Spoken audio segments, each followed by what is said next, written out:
সকাল সকাল বেরিয়ে পড়েছি পাঁচামির দিকে। তো বাইকে এখন যাচ্ছি, দেখা যাক। তো সামনের রাস্তায় দেখতে পাচ্ছ, তো যেতে যেতে একটা খাদান দেখতে পেয়েছি, পাথরের খাদান, যেখানে পাথর তুলে জেসিবিতে করে তুলছে, দেখো দেখতেই পাচ্ছ। তো অনেক নিচু আছে এই জায়গাটা, প্রচুর খাল। তো জেসিবিতে দেখতে পাচ্ছ পাথর ভাঙছে, তোমাদেরকে জুম করে দেখাচ্ছি, দেখো। তো এটা হলো পাঁচামি, এটা হলো খাদান। তো এখানে গাড়িগুলো সব নেমে আর করে পাথর তুলে তারপর কেসারা দেয়, কেসারা দেওয়ার পর সব রকম সাইজ হয়ে পাথর বের হয়। তখন কাজ চলছে, আজকে ফার্স্ট সানডে, তো ওই জন্য আজকে পাহাড় বন্ধ।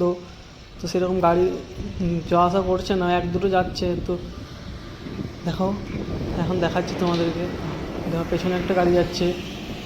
তো সেরকম এই খাদানটা বেশি খাল নেই, আরও বাকি খাদানগুলো দেখলাম, ওগুলো আরও খাল আছে। তো রাস্তার ধারে এটাই